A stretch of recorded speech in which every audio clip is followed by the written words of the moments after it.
Professor Wesley, heartbreaking scenes there in Alex Crawford's report from Afghanistan. So heartbreaking, but really so predictable as well with the return of the Taliban.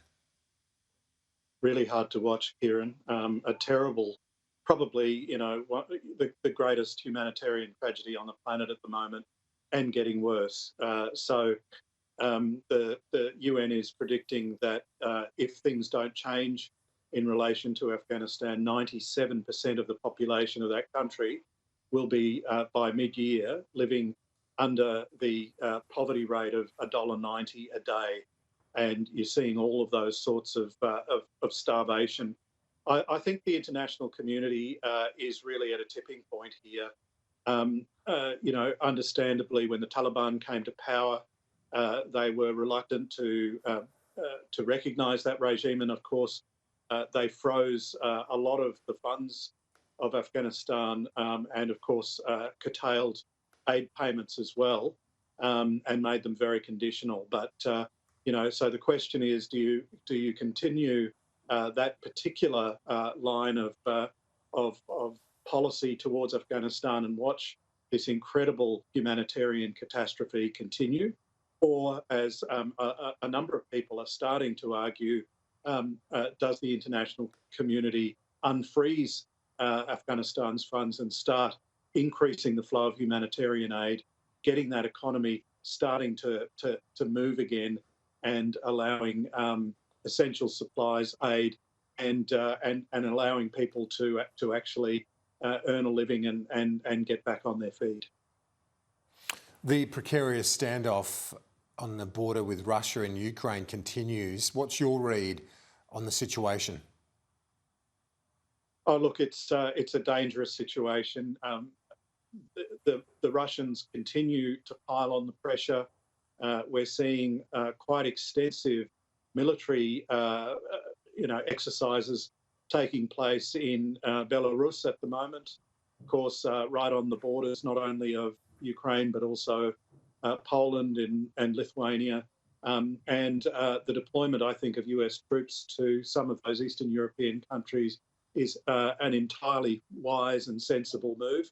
Of course, the Russians continue, despite themselves escalating the situation and increasing the kind of coercive presence of troops and military readiness, but they are accusing the West of escalating the situation. So I think there is a way in this crisis to go yet.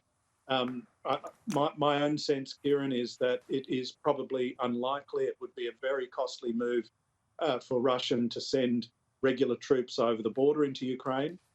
And I think what is happening now is each side is waiting for the other to blink, and if not doing that at the same time, looking for a face-saving way of de-escalating the situation.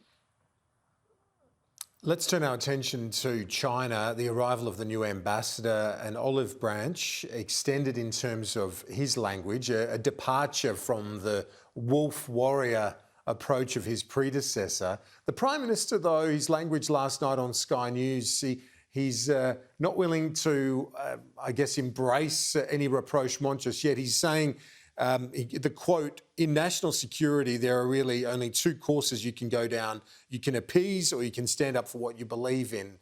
A hairy-chested statement ahead of the election, I guess. Yeah, and it's very binary language, isn't it, Kieran?